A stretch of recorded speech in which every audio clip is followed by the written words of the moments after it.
ఆమె ఈ తెలుగు అంటే మన ప్రజలకి కావచ్చు, తెలుగు వాళ్ళకి కావచ్చు, ఆమె చేస్తున్నటువంటి సేవా కార్యక్రమాలు ఇవన్నీ కూడా చాలా తక్కువ మందికే తెలుసు. వీటి గురించి మాట్లాడుకుందాం. మనతో పాటు సీనియర్ జర్నలిస్ట్ కిరణ్ గారు ఉన్నారు. అన్న నమస్తే. నమస్తే. ఉపాసన గారి గురించి చాలా తక్కువ మందికే తెలుసు అన్న. ఆవిడ ఏం చేస్తారు, ఏంటి, ఏదో రామ్ చరణ్ గారి అంటే ఇంటి పట్టున ఉంటారు, లేదంటే హాస్పిటల్లో ఆమె పనులు ఆమె చేసుకుంటారు, అపోలోకి సంబంధించిన మేనేజ్మెంట్ అనుకుంటారు.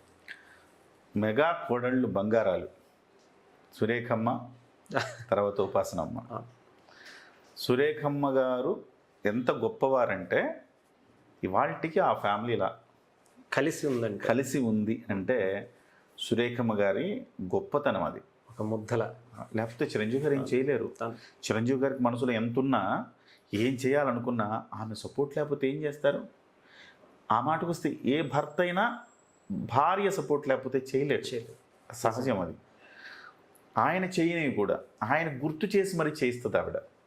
అందుకే ఆవిడ నిజంగా అన్ని ఫ్యామిలీలో చూస్తే కూడా సెలబ్రిటీ ఫ్యామిలీలో ద బెస్ట్ కోడలు ఆమె సురేఖమ్మ గారు. అందులో ఎటువంటి డౌట్. ఇంటికి వస్తే అందరిని ఎట్లా చూసుకోవాలి అట్లా చూసుకుంటారు. చాలామంది చెప్తుంటారు సురేఖమ్మ. మొన్న ఇప్పుడు ప్రసాద్ బాబు గారు కూడా చెప్పారు, ఇంటికి వెళ్ళి భోజనం చేసేస్తాను సురేఖ గారు నాకు పెడతారు ఏదో చెప్తా ఉన్నారు. అట్లా ఆమె చాలా బెస్ట్గా పేరు తెచ్చుకున్నారు. తర్వాత మళ్ళీ నెక్స్ట్ తరంలో ఇవాళ ఆ ఫ్యామిలీ అంతా కూడా ఇంతలా బలంగా ఉంది అంటే కారణం ఇరుసు అంటారు. అట్లా ఆ ఫ్యామిలీకి ఇరుసు ఆమె సురేఖమ్మ గారు. ఆ తర్వాత నెక్స్ట్ తరంలో ఎలాంటి కోడలు వస్తుందో చిరంజీవి గారికి అని అందరూ అనుకున్నారు. కానీ వచ్చినప్పుడు ఎవరికి తెలియలేదు. ఎందుకంటే అపోలో వాళ్ళ అమ్మాయి అంటే చాలా పెద్ద డబ్బులు ఉన్నోళ్ళు, అలాంటి ఫ్యామిలీ నుంచి వచ్చింది. ఎలా ఉంటుందో ఏమో, ఇట్లా అడ్జస్ట్ అవుతుందో లేదో. వీళ్ళేమో మిడిల్ క్లాస్ నుంచి వచ్చి ఎదిగిన వాళ్ళు. చిరంజీవి గారు చెప్తుంటారు కదా, ఎంత ఎత్తుకి ఎదిగినా నాకు ఆ మిడిల్ క్లాస్ ఆలోచనలు అలానే ఉంటాయని చెప్తారు కదా. మరి ఇక్కడ ఎట్లా సింక్ అవుతుందో లేదు. చిన్నప్పటి నుంచి చిరంజీవి గారు కూడా పిల్లల్ని మిడిల్ క్లాస్ వాతావరణంలోంచి బయటికి తీసుకురాలా. చిన్నప్పటి నుంచి వాళ్ళకి మిడిల్ క్లాస్లో కష్టాలు నష్టాలు చెప్పి పెంచారు.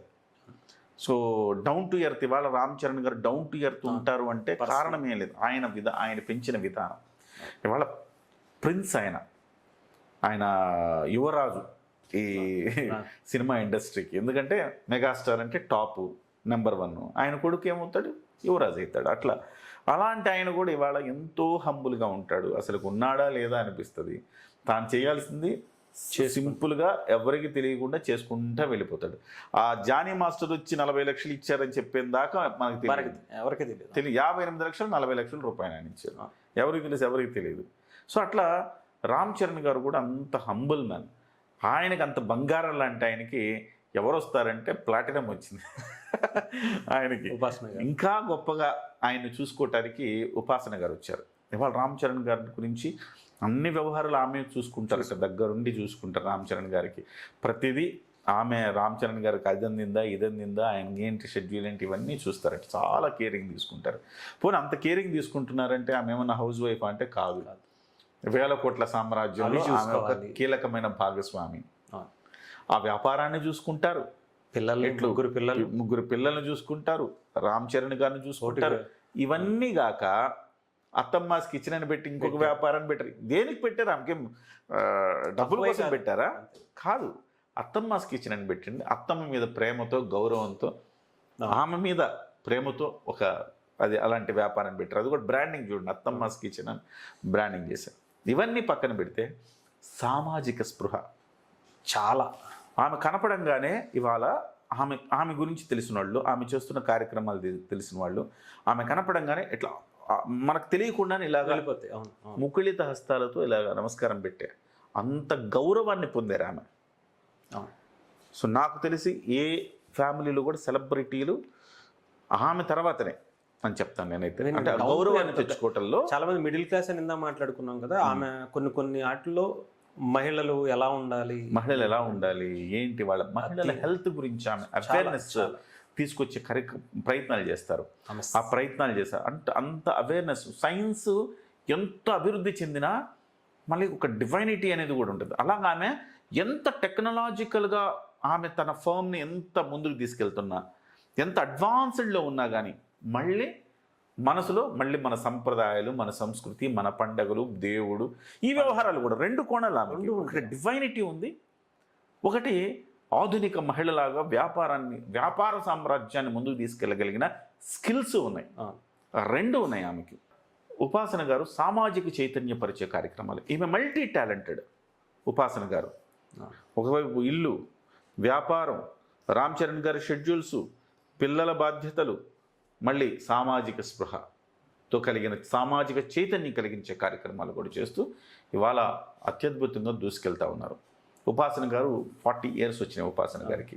అవును, అంటే మీరు ఇందాక అన్నారు కదా సూర్యకమ్మ గారి గురించి కూడా, ఆమె ఎలా చూసుకున్నారో చిరంజీవి గారి సిస్టర్స్ని, పవన్ కళ్యాణ్ గారిని ఎలా, ఈవెన్ పవన్ కళ్యాణ్ గారు చాలా సందర్భాల్లో చెప్తారు, తల్లిలా చూసుకునేది నన్ను, తల్లి ఇప్పుడు కూడా ఆయన తల్లి తర్వాత తల్లిగా అలాగే చూస్తారు. అలాగే ఈవెన్ ఉపాసన గారు కూడా 2 అక్క చెల్లెళ్ళు ఉన్నారు వాళ్ళకి, రామ్ చరణ్ గారికి, వాళ్ళని కూడా అలాగే చూసుకుంటూ గ్రేట్, వాళ్ళు జాగ్రత్తగా, నిజంగా చాలా హ్యాట్సప్ చెప్పాలి. ఇవాళ ఇంకొక అంటే సేమ్ సిమిలారిటీ చెప్తా.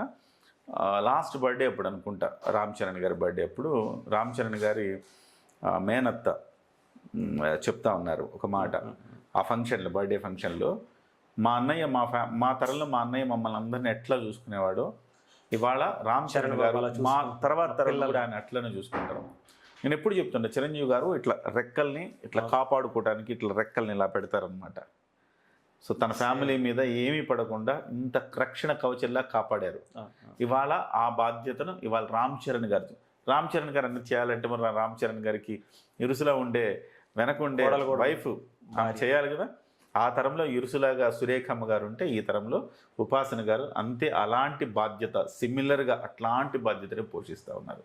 సో అది ఒక రకంగా చిరంజీవి గారు అదృష్టం. ఇంకొక చిరంజీవి గారు ఏదైతే మంచి పనులు చేశారో అట్లా చిరంజీవి గారు అదృష్టం కొద్దీ ఆమె అంటూ ఉంటారు, మనం ఏది విత్తితే అదే తిరిగి వస్తుందని. ఆ టైప్లో చిరంజీవి గారు చూపించిన ప్రేమకు అలాంటి ప్రతిఫలాలు ఇవాళ చూడండి. ఎవరైనా కానీ ఏ ఆరోగ్యం బాగాలేదనుకున్నా కానీ చిరంజీవి గారు మొట్టమొదటి ఫోన్ చేసేది ఉపాసన గారికి, తల్లి చూడమ్మా అంతే అని చెప్తే, మామయ్య గారు చెప్పారంటే ఇంకంతే, మొత్తం దగ్గరుండి ఎంతమంది అండి, పొన్నాంబళం దగ్గర నుంచి మహంతి గారు, ఇట్లా ప్రభు గారు, ఇట్లా అనేక మందికి ఎవరికి బాగలేదు, ఎవరికి ఇబ్బంది ఉందన్నా కానీ వాళ్ళ కేర్ ఆఫ్ అడ్రస్ అపోలో అయిపోయింది.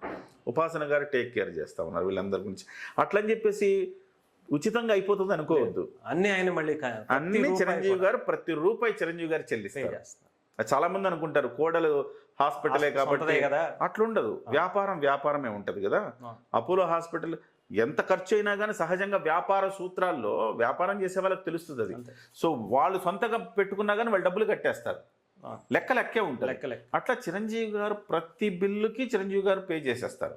కాకపోతే కేర్ తీసుకోవటం కానీ ఆ చూడటం కానీ అక్కడ ఒకళ్ళు ఉండాలి కదా. అందుకే ఉపాసన గారు చిరంజీవి గారికి చాలా పెద్ద బలం అండి. ఉపాసన గారు కూడా ఒక పెద్ద బలం.